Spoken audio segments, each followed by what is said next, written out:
Hello, my dear students. I welcome all of you on WS Academy. This is a revision series course we have started for FA. कल हमने class 1 किया, इसका lecture 1 modern history का, आज lecture 2 है। Thank you so much. बहुत बहुत ज़्यादा बहुत अच्छा रिस्पांस मिला कल वाले लेक्चर के लिए। इससे आपका हो जाएगा बहुत ही जल्दी और आसान तरीके से मॉडर्न हिस्ट्री के जो सारे कॉन्सेप्ट्स हैं वो क्लियर हो जाएंगे और डेट्स और नाम भी याद रहेंगे। तो सबसे पहली बात मुझे ये आपसे शेयर करनी है। मुझे बहुत सारे कमेंट्स आए कि मैम हम नोट्स बनाए इसका। आपको नोट्स बनाने की बिल्कुल ज़रूरत नहीं है। मैं जो मेहनत कर रही हूँ आप इसको डबल क्यों करना है। मैं आप लोगों के लिए ही ये पीडीएफ तैयार कर रही हूँ। मैंने जो लेक्चर 1 हमारा है उसकी पीडीएफ मैंने शेयर की है टेलीग्राम ग्रुप में। आप साथ साथ उस पर इसे रिवाइज कर लो और प्लीज़ वो सेव करके रखना, क्योंकि फिर बच्चे बहुत दिनों बाद बोलते हैं कि फिर से सेंड करने के लिए, तो फिर उस टाइम पे प्रॉब्लम होती है। मैंने आज सुबह मैंने उसको टेलीग्राम ग्रुप में शेयर किया है, कल वाली लेक्चर की जो पीडीएफ थी। बाकी क्लासेस भी आपकी स्टार्ट हो जाएंगी, इंग्लिश भी, स्टैटिस्टिक्स भी और साइंस भी और इकोनॉमिक्स भी स्टार्ट करेंगे। एफए जो स्पेशल कोर्स हमने लॉन्च किया है यूट्यूब पे। बाकी हमारे कोर्सेज फॉरेस्टर का कोर्स और सुपरवाइजर जो फीमेल सुपरवाइजर है उनका कोर्स हमने स्टार्ट किया है। आप रजिस्ट्रेशन कर सकते हैं, अभी रजिस्ट्रेशन चल रही है बैच की। WS अकेडमी की जो है ऐप है वो डाउनलोड कर लीजिए फ़ोन पे और वहाँ पे जाके फिर रजिस्टर कर लीजिए।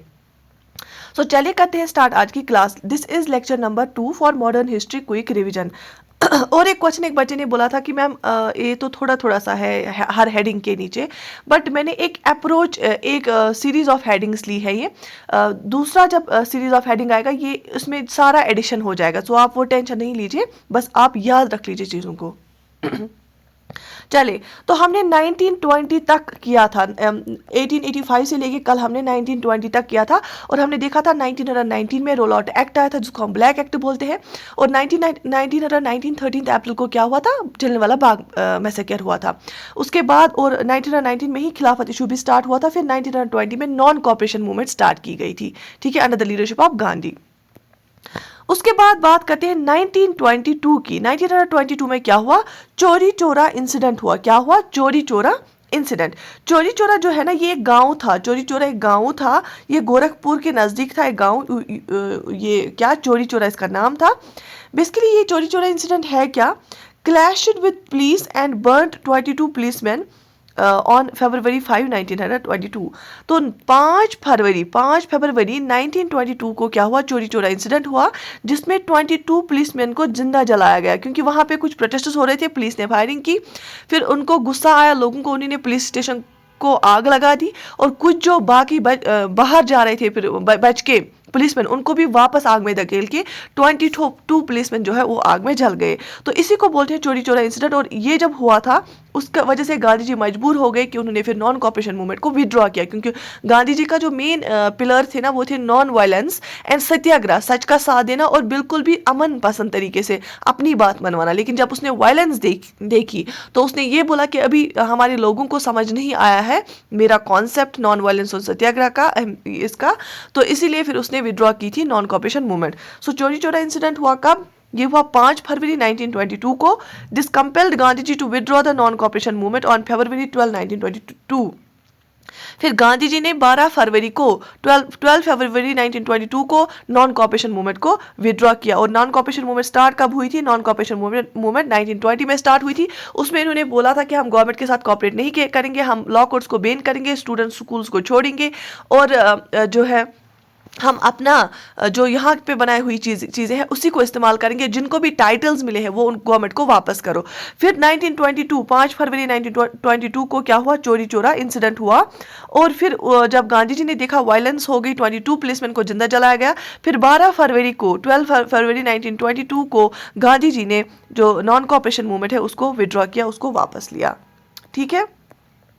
इसके बाद बात आती है साइमन कमीशन की। साइमन कमीशन जो है कॉन्स्टिट्यूट किया गया अंडर जॉन साइमन। एक कमीशन कॉन्स्टिट्यूट किया गया, एक कमीशन तैनात किया गया। उसका जो हेड कर रहा था, उसका जो चेयरमैन था, उसका नाम था जॉन साइमन। इसीलिए इसको क्या बोलते हैं, साइमन कमीशन बोलते हैं। To review the political situation in India and to introduce further reforms and extension of parliamentary democracy. जैसे आपको पता है कि 1909 में क्या आया था, इंडियन कम्युनल एक्ट आया था, इंडियन काउंसिल्स एक्ट, जिसने सेपरेट इलेक्टोरेट लाया था मुस्लिम्स के लिए। फिर उसके बाद 1990 में एक और एक्ट आया था। 1919 में जो एक्ट आया था आपको याद रखना है, 1919 में एक्ट आया था, इसको हम मोटेगु चमल्सफोर्ड रिफॉर्म भी बोलते हैं, मोटेगु चमल्सफोर्ड रिफॉर्म। मोटेगू चमल्सफोर्ड रिफॉर्म, CHEMLSFORD, ठीक है। ये जो मोटेगू था ना, ये सेक्रेटरी ऑफ स्टेट था, जो चमल्सफोर्ड था ये वाइस राय था उस टाइम पे। तो उनके रिफॉर्म्स के दिए हुए बेसिस पे 1919 वाला एक्ट बनाया गया। और ये 1919 वाला एक्ट मशहूर क्यों था? इसने डायरकी इंट्रोड्यूस की थी। कहाँ पे? हिंदुस्तान के दो लेवल्स थी, एक तो सेंट्रल गवर्नमेंट था ब्रिटिश का यहाँ पे, दूसरा प्रोविंसेस थे। क्या थे? प्रोविंसेस। अब प्रोविंसेस जैसे आज की स्टेट्स होती है, इन्होंने प्रोविंशियल लेवल पे क्या इंट्रोड्यूस की थी? इन्होंने प्रोविंशियल लेवल पे इंट्रोड्यूस की डायरकी। डायरकी का मतलब होता है रूल ऑफ टू। क्या? Rule of two. डायरकी का मतलब होता है रूल ऑफ टू। डायरकी किससे इंट्रोड्यूस की गई? 1919 एक्ट ने इंट्रोड्यूस की डायरकी। और किस लेवल पे इंट्रोड्यूस की? प्रोविंशियल लेवल पे इंट्रोड्यूस की। तो इसके खिलाफ बहुत हिंदुस्तानी गए हुए और इन्होंने बोला कि ये सही नहीं है, क्योंकि जब आपको रूल करना ही है तो सीधे से करो, ये क्या दो में बांटना है? तो इन्होंने सब्जेक्ट्स को भी ट्रांसफर्ड और रिजर्व लिस्ट में बांटा। ये हम अलग से भी पढ़ेंगे इन एक्ट्स को, आप टेंशन नहीं लेना, बस जब आप दूसरी दफा पढ़ेंगे आपको जल्दी समझ आ जाएगा। तो 1919 एक्ट जो आया, इसने डायरकी इंट्रोड्यूस की। और वो कहाँ पे की? जो स्टेट लेवल होते हैं ना, प्रोविंशियल लेवल, प्रोविंशियल लेवल पे डायरकी इंट्रोड्यूस की। तो फिर इसीलिए साइमन कमीशन का एक कमीशन बनाया गया जिसको हेड कर रहा था जॉन साइमन। इसको क्या करना था? इसको पॉलिटिकल सिचुएशन को रिव्यू करना था। इसको देखना था पॉलिटिकल सिचुएशन क्या है इंडिया में, और कि फर्दर रिफॉर्म्स अगर लाएंगे इन्हीं एक्ट्स की सूरत में, अगर हम डिफरेंट रिफॉर्म्स लाएंगे या अगर हम पार्लियामेंट्री डेमोक्रेसी एक्सटेंड करेंगे तो वो कैसा रहेगा। तो इसके बारे में इनको बेसिकली रिव्यू देना था, कि इनकी रिकमेंडेशन उनको देनी थी ब्रिटिश गवर्नमेंट को, कि अगर ये फर्दर रिफॉर्म्स लाएंगे, जैसे 1909 एक्ट आया, 1919 एक्ट आया, अगर उसके बाद फिर 1935 एक्ट आया, तो क्या पॉलिटिकल सिचुएशन क्या है इंडिया में और फर्दर एक्सटेंशन और रिफॉर्म्स कैसे हो जाएंगे। तो इसको कौन हेड कर रहा था? John Simon. इसीलिए इसको बोलते हैं साइमन कमीशन, और 1927 में इसको एस्टैब्लिश किया गया था। Indian leaders opposite the commission. Indian leaders ने क्यों अपोज किया कमीशन को? क्योंकि इसमें जो साइमन कमीशन में 7 मेंबर्स थे, ये 7 के 7 इंग्लिशमैन थे। It was all white commission. क्या था? ऑल वाइट कमीशन, क्योंकि इसमें जो 7 मेंबर्स थे वो 7 के 7 आउटसाइडर्स थे, वो इंग्लिशमैन थे। There was no Indians in it. इसमें कोई हिंदुस्तानी मेंबर नहीं रखा गया था। अब आप हिंदुस्तानियों के लिए ये पॉलिटिकल सिचुएशन उनका देख रहे हो, जिस कॉन्स्टिट्यूशनल रिफॉर्म्स एक्सटेंड करने जा रहे हो, या आप पार्लियामेंट्री डेमोक्रेसी के लिए एक्सटेंशन चाहते हो, बट जब हिंदुस्तानी उसमें है ही नहीं तो आप खुद से क्या डिसाइड करोगे? तो इसको इंडियन लीडर्स ने अपोज किया, किसको? साइमन कमीशन को। The government used brutal repression and police attacks to break the popular opposition. हर जगह जब साइमन कमीशन फिर यहाँ आया, इंडिया पहुंचा, तो हर जगह इनको ब्लैक फ्लैग्स दिखे और इनको जो है इनके खिलाफ गो साइमन गो बैक लिखा गया। इवन सड़कों पे भी गो साइमन गो बैक और फ्लैग्स पे भी गो साइमन गो बैक लिखा गया। लेकिन उस बदले में गवर्नमेंट ने क्या किया? पुलिस ने बहुत खतरनाक तरीके से ब्रूटल रिप्रेशन दिखाया और इस लोगों की आवाज को दबाने की कोशिश की। तो इसी के रिलेटेड एक इंपॉर्टेंट आपको इंसिडेंट याद रखना है कि लाहौर पे क्या हुआ। लाहौर में लाला लाजपत राय जो है वो भी साइमन कमीशन के खिलाफ आवाज उठा रहे थे, नाराबाजी कर रहे थे, तो ही वॉज सीवियरली बीटन इन अ लाठी चार्ज। लाला लाजपत राय एक, मैंने बोला था लाल बाल पाल, ये एक एक्सट्रीमिस्ट लीडर थे। लाला लाजपत राय पंजाब से बिलोंग करते थे और वहां पे ज्यादा काम करते थे। लाला लाजपत राय एक एक्सट्रीम लीडर था, एक्सट्रीमिस्ट था। इन्होंने भी साइमन कमीशन के खिलाफ आवाज उठाई। ये लाहौर में क्या कर रहे थे? ये लाहौर में इसके साइमन कमीशन के खिलाफ नारेबाजी कर रहे थे। तो एक पुलिस ने लाठीचार्ज वहां पे स्टार्ट की। उस लाठीचार्ज में लाला लाजपत राय बहुत ज्यादा जख्मी हो गए। ही succumbed to his injuries on 30th अक्टूबर 1928 और 30 अक्टूबर 1928 को उनकी जो है फिर डेथ हुई, क्योंकि उनकी बहुत खतरनाक जो है इंजरीज हो गई थी लाठीचार्ज में। Got it? अच्छा, तो हमने देखा पहले साइमन कमीशन कब 1927 में एस्टैब्लिश किया गया, फिर 1928 तक ये यहाँ पहुँचा और इनको बहुत लिखा गया क्या? Go Simon go back. इसके बाद बात आती है 1929 में। 1929 में जो इंडियन नेशनल कांग्रेस का सेशन हुआ ना, वो लाहौर में हुआ। कहाँ पे हुआ? बहुत ही इंपॉर्टेंट है, बहुत ध्यान से याद रख लेना। लाहौर में सेशन हुआ 1929 में, किसका? इंडियन नेशनल कांग्रेस का। ठीक है, इंडियन नेशनल कांग्रेस का सेशन कहां पे हुआ? 1929 में लाहौर में हुआ। On 19 December 1929 under the presidentship of Jawaharlal Nehru. बहुत ही इंपॉर्टेंट है, इस लाहौर सेशन को प्रिजाइड कौन कर रहे थे? जवाहरलाल नेहरू। 1929 में जो लाहौर सेशन हुआ उसको प्रिजाइड कर रहे थे Jawaharlal Nehru. At this Lahore session declared Purna Swaraj complete independence as this ultimate goal. और जो ये लाहौर सेशन हुआ 1929 में और जवाहरलाल नेहरू इसके प्रेसिडेंट थे, ये क्यों मशहूर है? क्योंकि यहाँ पे इंडियन नेशनल कांग्रेस ने जो डिक्लेयर किया कि इनका क्या अल्टीमेट गोल है, इनका अल्टीमेट गोल है पूर्ण स्वराज। क्या अल्टीमेट गोल है? पूर्ण स्वराज। Got it? और पूर्ण स्वराज का मतलब क्या होता है? पूर्ण हो गया पूरा, कंप्लीट। स्वराज का मतलब होता है इंडिपेंडेंस। अभी तक ये क्या मांग रहे थे? सेल्फ गवर्नमेंट, लेकिन अब ये कंप्लीट आजादी मांग रहे। यहां से इंडियन नेशनल कांग्रेस का जो सेशन हुआ 19 दिसंबर 1929 में लाहौर में, इसके प्रेसिडेंट कौन थे? जवाहरलाल नेहरू प्रेसिडेंट थे। तो इन्होंने यहाँ पे कौन सा रेजोल्यूशन अडॉप्ट किया, क्या डिक्लेयर किया? बोला कि इंडियन नेशनल कांग्रेस का अल्टीमेट गोल क्या है? पूर्ण स्वराज, कंप्लीट इंडिपेंडेंस। ठीक है, शाबाश। अब इसके बाद क्या हुआ, ये भी बहुत इंपॉर्टेंट है।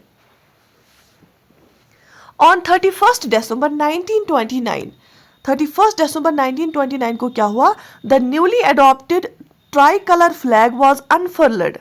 एक जो नया इन्होंने अपना फ्लैग अडॉप्ट किया था पहले, ये अभी नहीं है जो अभी वाला है, पहले जो इन्होंने अडॉप्ट किया था ट्राई कलर फ्लैग, उस टाइम पे भी उसको लहराया गया। And 26th November 1930 was fixed as the first Independence Day and was to be celebrated every year. देखो यहाँ पे थोड़ा करेक्शन है, ये 26 नवंबर नहीं है, जैन है। अब आप चीजों को समझे। 31 दिसंबर 1929 को क्या लहराया? झंडा लहराया गया। और इसमें बोला गया जो आने वाला जनवरी है, तो यहाँ पे क्या है? नवंबर नहीं है, जनवरी है। जो आने वाला जनवरी है नए साल का 1930 वाला जो आने वाला जनवरी है, उसकी 26 तारीख को, तो 26 जनवरी 1930 को क्या मनाया जाएगा? First independence day. ये हमारी हिस्ट्री में मनाया गया। उसके बाद जब हमें आज़ादी मिली 1947 में, तब से हम क्या मनाते हैं? 26 जनवरी को क्या मनाते हैं? इसीलिए हम 26 जनवरी को रिपब्लिक डे मनाते हैं, क्योंकि हमारी हिस्ट्री में जब हमारे लीडर्स लड़ रहे थे, उन्होंने उस टाइम पे बोला, जब लाहौर सेशन हुआ 1929 में under the presidentship of Jawaharlal Nehru, उन्होंने बोला था कि हम 26 जनवरी 1930 को मनाएंगे फर्स्ट इंडिपेंडेंस डे, और हर साल फिर मनाया जाएगा। ठीक है, सो यहाँ पे करेक्शन है, it is January here. Got it? Okay, तो आगे देखते हैं। इसके बाद बात आती है, हमने देखा 1930 तक। ठीक है, इसके बाद बात आती है दांडी मार्च की। और दांडी मार्च कब हुआ? ये हुआ 1930 में। ठीक है, आपको यूजुअली क्वेश्चंस जब हिस्ट्री से आते हैं ना, तो क्रोनोलॉजी के क्वेश्चंस भी आते हैं कि पहले क्या हुआ, बाद में क्या हुआ, बाद में क्या हुआ, इसलिए डेट्स इंपॉर्टेंट होती हैं।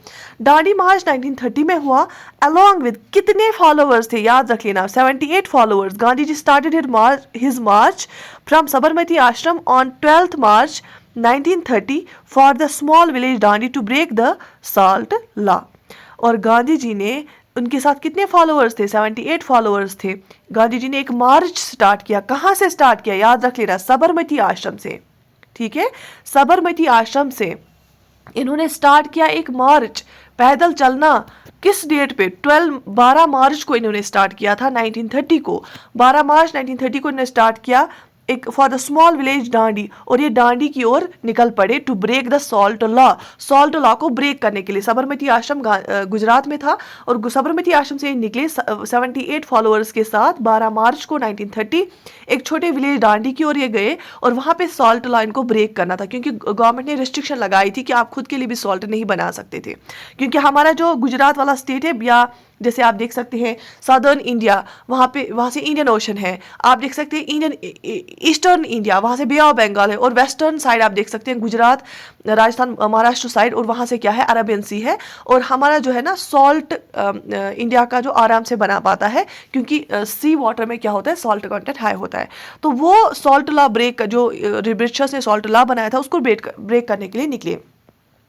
He reached the seashore. कब वो पहुंचे वहां पे, उस किनारे पे? He reached the seashore on 6 अप्रैल 1930. ठीक है, 12 मार्च को निकले थे पैदल 78 फॉलोअर्स के साथ, और ये कब पहुंचे वहां? 6 अप्रैल 1930 को पहुंचे।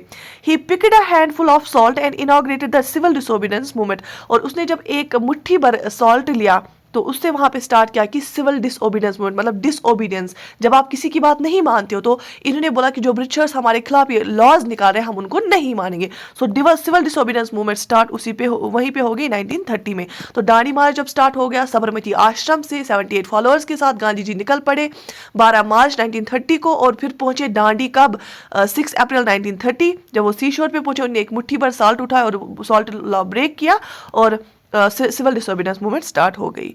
उन्होंने सॉल्ट ही क्यों चुना था? क्योंकि सॉल्ट एक ऐसी चीज़ है जो अमीर को भी चाहिए, गरीब को भी चाहिए, एक औरत को भी चाहिए, मर्द को भी चाहिए, बच्चे को भी चाहिए, बूढ़े को भी चाहिए। सॉल्ट एक ऐसा कॉमन चीज़ है जो हर घर में हर इंसान की ज़रूरत होती है। तो इसलिए गांधी जी ने बोला यही एक बाइंडिंग फैक्टर बन सकता है हिंदुस्तानियों के बीच में। ठीक है, यहां तक सारा क्लियर है, शाबाश। अब हम पढ़ते हैं रेवोल्यूशनरी एक्टिविटीज़ के बारे में। ये जो रेवोल्यूशनरी एक्टिविटीज़ है ना, एक हो गए मॉडरेट्स। 1885 से लेके 1905 तक हमने देखा मॉडरेट्स का दौर था। और मॉडरेट्स क्या कर रहे थे? वो एप्लीकेशन दे रहे थे ब्रिटिश को, वो उनको पीसफुली समझा रहे थे, वो कॉन्स्टिट्यूशनल प्रेयर एंड जो है पिटिशन मेथड कर रहे थे, बट उसका कोई फायदा नहीं हुआ। फिर आए एक्सट्रीमिस्ट्स 1905 के बाद, उनने कैटेगोरिकल इनको बोला कि हमें आपका नहीं मानना है, हमें आज़ादी चाहिए। उसके बाद उनसे भी एक्सट्रीमिस्ट से भी खतरनाक जो बिल्कुल हीरोइक एक्शन दिखाते थे, वो डायरेक्ट उनका मर्डर करते थे ब्रिटिश ऑफिसर्स का, और लोगों को बोलते थे कि इन ब्रिटिशर्स का फियर दिल से निकालो, आप आराम से रहो। तो वो आए रेवोल्यूशनरीज। कौन आए? रेवोल्यूशनरी जो लीडर्स थे, रेवोल्यूशनरीज आए। तो इसी को हम रेवोल्यूशनरी एक्टिविटीज के हेडिंग के अंदर पढ़ेंगे, लेकिन it is a bit dry. बच्चे जो है ना इसमें क्वेश्चन गलत करते हैं क्योंकि उनको याद नहीं रहती है। इसमें भी बहुत जो है फैक्ट्स आपको याद रखने पड़ेंगे। तो लेकिन मैं आपको एक स्टोरी की तरह इसको सुना रही हूँ। जो रेवोल्यूशनरी एक्ट्स है ना, इसमें सबसे पहले आपको क्या पढ़ना है? जो ये रेवोल्यूशनरी लीडर्स थे और रेवोल्यूशनरीज थे, ये बोलते थे कि आज़ादी हमें तब मिलेगी जब हम सेक्रीफाइस के लिए तैयार होंगे। तो ये खुद को बहुत ज़्यादा रिस्क में डालते थे। सबसे पहला आपको याद रखना है, जो पहला फर्स्ट पॉलिटिकल मर्डर जो हुआ एक यूरोपियन ऑफिसर का, जो यूरोपियन का पहला मर्डर हुआ, ये कहाँ पे हुआ? ये पुणे पे हुआ। और कब? 1897 में हुआ। 1897 में पुणे में हुआ। और किसने किया? चिपेकर ब्रदर्स ने किया। ठीक है, दामोदर एंड बालकृष्णन। ठीक है, दामोदर और बालकृष्ण ने किया। Their target was Mr Rand, president of plague commission, but lieutenant Ayerst was accidentally shot. इनको मारना था किसको? एक वहां पे प्लेग हुआ था, और प्लेग के दौरान इनने लोगों से बहुत ज्यादा गंदा व्यवहार किया था। जो प्लेग कमीशन का प्रेसिडेंट था ना मिस्टर रांड, उसको मारना था, वो टारगेट था। लेकिन एक्सीडेंटली उसकी जगह कौन मर गया? शॉट किसको किया? लेफ्टिनेंट आयरेस्ट को। किसने? चिपेकर ब्रदर्स ने, दामोदर एंड बालकृष्ण ने। और कब किया? 1897 में किया। और कहां पे? पुणे पे। पहला यूरोपियन है जो रेवोल्यूशनरीज ने जिसको मारा। ठीक है, यहां तक बात समझ में आ गई, शाबाश। इसके बाद हम देखते हैं 1907 में क्या हुआ। 1907 में मैडम बिकाजी कामा, ए पारसी रेवोल्यूशनरी लेडी थी। ये कौन? मैडम बिकाजी कामा।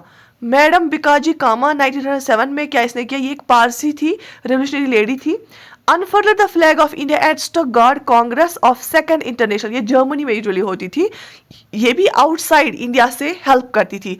स्टटगार्ट कांग्रेस एक सेकंड इंटरनेशनल उसका हो रहा था, वहां पे इसने इंडिया का जो फ्लैग है अनफर्ल किया 1907 में। किसने? मैडम बिकाजी कामा ने। इन 1908 में क्या हुआ? ध्यान से सुनना। 1908 में खुदीराम बोस एंड प्रफुल्ला चाकी, दो नाम आप याद रखेंगे, Khudiram Bose, Prafulla Chaki, threw a bomb on the carriage of Kingsford, the unpopular जज ऑफ मुजफ्फरपुर। खुदीराम बोस और प्रफुल्ला चाकी ने एक बॉम्ब फेंका कैरेज पे। किंगफोर्ड जो है ना मुजफ्फरपुर का एक अनपॉपुलर जज था किंगफोर्ड, उसके कैरेज पे 1908 में खुदीराम बोस और प्रफुल्ला चाकी ने क्या फेंका? बम फेंका। खुदीराम, कन्हैयालाल दार्त and Satyendranath Bose were hanged Alipore case के सिलसिले में। देखो, खुदीराम और प्रफुल्ला चाकी ने बम फेंका, ठीक है, मुजफ्फरपुर का एक जज था, तो उसके कैरेज पे इसने बम फेंका 1908 में इन दो ने। फिर अलीपुर कांस्परी केस में इनको हैंग किया गया। ये क्वेश्चन बनते हैं यहाँ से, किसको हैंग किया गया? खुदीराम बोस को, कन्हैयालाल दात को और सत्येंद्रनाथ बोस को, इन तीनों को हैंग किया गया अलीपुर कांस्परी केस में। ठीक है, शाबाश। ओके, 1909 में क्या हुआ? एम एल दिंगरा ने shot dead William Curzon Wyllie, the political adviser of Indian office in London, जो इंडियन ऑफिस था लंदन में, वहाँ का जो पॉलिटिकल एडवाइजर था ना, CH विलियम कर्जन विली, तो उसको किसने मारा? ML डिंगरा ने मारा 1909 में। ठीक है, मैं आपको PDF जो प्रोवाइड करूंगी, आप एक दो बार इस वाले सिर्फ इस वाला, ये जो रेवोल्यूशनरी वाला पोर्शन है, इसको एक दो बार रिवाइज करना पड़ेगा, तो ये याद रहेगा। तो 1909 में ML डिंगरा ने विलियम कर्जन विली को मारा, जो कि एक पॉलिटिकल एडवाइजर था इंडियन ऑफिस इन लंदन। इन 1912 रास बिहारी बोस, बहस नहीं है ये, बोस है। 1912 में क्या हुआ? रास बिहारी बोस और Sachindra Nath Sanyal threw a bomb at Lord Hardinge at Delhi, Delhi conspiracy case ये बना। फिर ये इसका केस क्या बना? दिल्ली कॉन्स्पिरेसी केस, क्योंकि 1912 में 1912 में रास बिहारी बोस और सचिंद्र नाथ सन्याल जो है, उनने बॉम्ब फेंका लॉर्ड हर्डिंग पे बॉम्ब फेंका दिल्ली में, तो फिर ये दिल्ली कॉन्स्पिरेसी केस बना। किसने फेंका? रास बिहारी बोस ने और सचिंद्र नाथ सन्याल ने 1912 में। यहां तक क्लियर हुआ? शाबाश। अक्टूबर 1924 की बात करते हैं। अक्टूबर 1924 में क्या हुआ? A meeting of revolutionaries from all parts of India. अब जो ये रेवोल्यूशनरी आइडियाज के लोग थे, ये लीडर्स थे, ये पूरी कंट्री से, पूरे हर एक पार्ट ऑफ इंडिया से इन्होंने आए और मीटिंग की। कहाँ पे? कानपुर में मिले। कहाँ पे? कानपुर में। और इन्होंने क्या बनाया? They set up Hindustan Socialistic Republic Association, या Army, Hindustan Socialistic Republic Association. इसको हम HSRA भी बोलते हैं। कब बनाया गया? अक्टूबर 1924 में इन्होंने बनाया HSRA, Hindustan Socialistic Republic association इन्होंने बनाया अक्टूबर 1924 में। ठीक है, यहाँ पे डेट देखे हैं, HSRA बना। ये क्वेश्चन बहुत इंपॉर्टेंट है और आता है। They carried out a dacoity on the Kakori bound train on the Saharanpur Lucknow railway line on August 9, 1925। ये जो HSRA बना ना, इन्होंने क्या किया? ककोरी रॉबरी के नाम से, ककोरी केस बहुत मशहूर है, ककोरी रॉबरी। ककोरी एक ट्रेन थी, उसमें जो डब्बा होता था ना पैसों का, वो उस पर डेकोस्टी करने की कोशिश की, क्योंकि इनको पैसे क्यों चाहिए थे? रेवोल्यूशनरी एक्टिविटीज़ के लिए इनको जो है आर्म्स, एम्यूनिशन, गन्स लेने पड़ते थे, उसके लिए। तो सहारनपुर लखनऊ रेलवे लाइन पे इन्होंने क्या किया? डाका डाला ककोरी बाउंड ट्रेन का 9 अगस्त 1925 को। ठीक है, शाबाश। तो इसके बाद बात करते हैं सबसे पॉपुलर रेवोल्यूशनरी लीडर की, वो है भगत सिंह। ठीक है, इसको शहीद आजम भी बोलते हैं। भगत सिंह जो है ना, with his colleague shot dead Saunders. और ये जो सॉन्डर था ना, ये कौन था? ये वही था जिसने लाला लाजपत राय को लाठी चार्ज में जख्मी किया था। तो भगत सिंह और उसके कुलीग जो थे ना, उन्होंने सॉन्डर्स को मारा। Assistant SP of Lahore who order लाठी चार्ज ऑन लाला लाजपत राय, जिसने ऑर्डर किया था कि लाला लाजपत राय को लाठी चार्ज किया जाए, जिसकी वजह से वो मर गए थे। तो भगत सिंह और उसके कुलीग इसने लाहौर के इस सॉन्डर्स वाले ऑफिसर को मारा। तो लाहौर कॉन्स्पिरेसी केस में फिर भगत सिंह को भी अंदर किया गया। को कब? ऑन 17 दिसंबर 1928। 17 दिसंबर 1928 में भगत सिंह और उसके कुलीग्स ने सॉन्डर्स को मारा। ठीक है, और क्योंकि सॉन्डर कौन था? ये एक असिस्टेंट SP था लाहौर का, इसने ऑर्डर किया था लाठी चार्ज का। ठीक, शाबाश। Then Bhagat Singh and Batukeshwar Dutt threw a bomb in Central Assembly. फिर भगत सिंह और बख्तेश्वर दत्त ने बॉम्ब फेंका। कहाँ पे? Central assembly. और इनका बॉम्ब फेंकने का मकसद एक था कि ये जो हमारी बात नहीं मान रहे हैं गवर्नमेंट, उनको होशियार करना। ठीक है, 8 अप्रैल 1929 को इन्होंने बॉम्ब फेंका, भगत सिंह और बख्तेश्वर दत्त ने। कहाँ पे? सेंट्रल असेंबली में। देन ही Rajguru and Sukhdev were hanged on. अब फिर भगत सिंह, राजगुरु और सुखदेव को हैंग किया गया, उनको फांसी दी गई। कब? 23 मार्च 1931। बहुत इंपॉर्टेंट डेट है। इस दिन भगत सिंह, राजगुरु और सुखदेव को फांसी दी गई 23 मार्च 1931 लाहौर कॉन्स्पिरेसी केस में। ठीक है, लाहौर जेल में। एंड देयर बॉडीज क्रीमेटेड इन हुसैन वाला नियर फिरोजपुर। ठीक है, बात समझ में आ गई। भगत सिंह और उसके कोलीग्स ने पहले लाहौर के इसको मारा, सॉन्डर को मारा। उसके बाद और उन्होंने भगत सिंह और बख्तेश्वर दत्त ने बॉम्ब फेंका सेंट्रल असेंबली में। और भगत सिंह, राजगुरु और सुखदेव को लाहौर कॉन्स्पिरेसी केस के अंदर हैंग किया गया 23 मार्च 1931 को। अच्छा, एक और इम्पॉर्टेंट बात यहाँ पे ये है, In 1929, only Jatin Das died in Lahore jail after 63 days fast to protest against horrible conditions in jail. अब ये इनको क्या बोलती थी, जब गवर्नमेंट इनको जेल में डालती थी तो इनका बोलना ये था कि हम पॉलिटिकल प्रिजनर्स हैं, हम बाकी प्रिजनर्स की तरह नहीं हैं, हमारे साथ मिजरेबल कंडीशन क्यों रखी जाती है जेल में, हाँ हमें जेल में डाला है but we are political prisoners. तो 63 डेज तक इसने फास्ट किया, किसने, जतिन दास ने भूख हड़ताल की। 63 डेज तक ये भूखा रहा, जतिन दास ने भूख हड़ताल की और 63 डेज 3 डे पे क्या हुआ, ये मर गया भूख हड़ताल की वजह से 1929 में। कौन, जतिन दास, इसको बागा जतिन भी बोलते थे। ठीक है, शाबाश। इसके बाद बात आती है सूर्या सेन की। सूर्या सेन जो है ना, ये बंगाल से था, ये रेवोल्यूशनरी ऑफ बंगाल था, बंगाल से था ये, और ये भी रेवोल्यूशनरी लीडर था Surya Sen. Formed the Indian Republic Army in Bengal, इसने इंडियन रिपब्लिक आर्मी बनाई कहाँ पे, बंगाल में। इन 1930 ही masterminded the raid on Chittagong army, और ये क्वेश्चन बार बार आता है कि 1930 में किसने चिटागोंग आर्मरी पे रेड डाली थी, वो सूर्या सेन ने डाली थी, इसने वो प्री प्लान किया था। 1930 में चिटागोंग आर्मरी पे जो रेड डाली थी ना, उसके पीछे मास्टरमाइंड कौन था, सूर्या सेन था, और ये बंगाल से था, इसने इंडियन रिपब्लिकल आर्मी बनाई थी बंगाल में। ही वॉज हैंगड इन 1933, फिर इसको 1933 में हैंग किया गया, किसको, सूर्या सेन को। ठीक, इसके बाद एक और रेवोल्यूशनरी था चंद्रशेखर आजाद। चंद्रशेखर आजाद ने क्या किया, Chandrashekhar Azad shot himself at Alfred Park in Allahabad. Chandrashekhar Azad ने 1931 में खुद को खुद ही पार्क में, एल्फ्रेड पार्क में मारा, क्योंकि उसके पीछे उसको पकड़ने के लिए ब्रिटिशर्स आ रहे थे, उसने फिर खुद को मारा वहां पे, लेकिन उनके हाथ खुद को नहीं आने दिया। 1931 में चंद्रशेखर आजाद ने खुद को शॉट किया एल्फ्रेड पार्क इलाहाबाद में। ठीक है, शाबाश। तो अब आती है बात राउंड टेबल कॉन्फ्रेंसेस की। Round table conferences basically Simon commission ने बोला था कि राउंड टेबल कॉन्फ्रेंसेस होनी चाहिए, और लॉर्ड इरविन ने भी बोला था। फिर जो पहली राउंड टेबल कॉन्फ्रेंस हुई वो हुई 1930 में, और पहली बार ब्रिटिशर्स ने इंडियंस को एट इक्वल लेवल रखा था उस टाइम पे बात करने के लिए। 1930 में फर्स्ट राउंड टेबल कॉन्फ्रेंस हुई। It was first conference arranged between the British and Indians as equals. तो पहली बार ब्रिटिश और इंडियंस को एज इक्वल्स रखा गया था उस कॉन्फ्रेंस में। जो राउंड टेबल कॉन्फ्रेंस पहली हुई 1930 में हुई। It was held on November 12, 1930 in London to discuss Simon commission.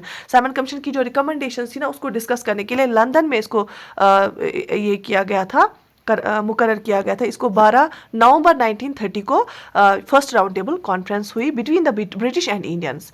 बायकॉटेड by Indian National Congress. Indian National Congress ने इसको बायकॉट किया। Muslim League, Hindu Mahasabha, liberals and some others were there. Muslim League ने attend किया, हिंदू महासभा ने भी अटेंड किया, liberal party ने भी अटेंड किया, लेकिन इंडियन नेशनल कांग्रेस ने इसको बायकॉट किया। किसको, फर्स्ट राउंड टेबल कॉन्फ्रेंस को। फर्स्ट राउंड टेबल कॉन्फ्रेंस जो 12 नवंबर 1930 को हुई थी लंदन में, जो इंडियन नेशनल कांग्रेस है ना, उसकी तरफ से कोई नहीं गया था। गांधी इरविन पैक्ट क्या था 1930, जब ये इन्होंने इंडियन नेशनल कांग्रेस ने क्या किया, बायकॉट किया फर्स्ट राउंड टेबल कॉन्फ्रेंस को। फिर गांधी इरविन पैक्ट हुआ 1931 में। 1931 में गांधी इरविन पैक्ट जब हुआ था, ये किस किस के बीच हुआ था, ये गांधी और लॉर्ड इरविन के बीच हुआ था, जो वाइस राय था उस टाइम पे। Moderate statesman Sapru Jayakar and Srinivasa Shastri initiated efforts to break the ice between the Gandhi ji and the government. तो जो मॉडरेट लीडर्स थे ना, इन्होंने क्या कोशिश की कि गांधी जी और गवर्नमेंट के बीच में एक सुलह की जाए, सो दैट की कुछ हल निकले। द टू, कौन दो, गवर्नमेंट रिप्रेजेंटेड बाय इरविन, और लॉर्ड इरविन किसको रिप्रेजेंट कर रहा था, ब्रिटिश गवर्नमेंट को रिप्रेजेंट कर रहा था, क्योंकि वो वाइस राय था उस टाइम पे। इंडियन नेशनल कांग्रेस को कौन रिप्रेजेंट कर रहा था, गांधी जी रिप्रेजेंट कर रहा था। तो इन्होंने आपस में एक पैक्ट साइन किया, और ये साइन कब हुआ था, ये हुआ साइन 5 मार्च को। 5 मार्च 1931 गांधी इरविन पैक्ट साइन हुआ between Lord Irwin viceroy and Gandhi ji. Gandhi ji represent कर रहा था इंडियन नेशनल कांग्रेस को, और लॉर्ड इरविन रिप्रेजेंट कर रहा था ब्रिटिश गवर्नमेंट को। इनके बिटवीन क्या पैक्ट साइन हुआ। In this Indian National Congress called off civil disobedience movement. जो इंडियन नेशनल कांग्रेस ने क्या किया था 1930 में, इन्होंने क्या लॉन्च किया था, सिविल डिसोबीडियंस मूवमेंट, वही चल रही थी।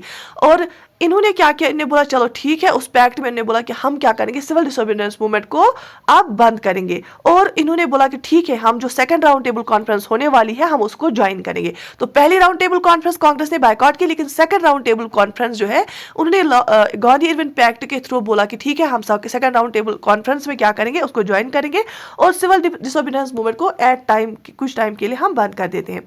The government on the spot release the political prisoners. और गवर्नमेंट ने क्या माना, लॉर्ड इरविन ने गवर्नमेंट के बिहाफ पे क्या माना, उसने बोला कि पॉलिटिकल प्रिजनर्स जितने भी हैं, जिनको कोई जुर्म नहीं चढ़ा है, अभी बस हमने बंद किया है, उनको हम रिलीज करेंगे। And consider the right to make salt for consumption for villages along the coast. और जो भी गांव है कोस्ट अलोंग द कोस्ट, जो गांव है वो अपने खर्चे के लिए सॉल्ट बना सकते हैं, वो क्या कर सकते हैं, कंजप्शन ऑफ, उनको right to make salt for personal consumption दिया जाएगा। तो ये पैक्ट किस किस के बीच हुआ? लॉर्ड इरविन एंड गांधी के बीच हुआ 5 मार्च 1931 को। और गांधी जी ने बोला कि हम सिविल डिसोबीडियंस मूवमेंट को रोकेंगे और हम सेकंड राउंड टेबल कॉन्फ्रेंस को ज्वाइन करेंगे। लॉर्ड इरविन ने बोला ठीक है, हम पॉलिटिकल प्रिजनर्स को रिहा करेंगे और हम जितने भी विलेजेस है अलोंग द कोस्ट वो अपनी कंजप्शन के लिए राइट टू सॉल्ट उनको दे देंगे। यहां तक क्लियर हुआ सारा? शाबाश। उसके बाद जब सेकंड राउंड टेबल कॉन्फ्रेंस हुई, ये कब हुई?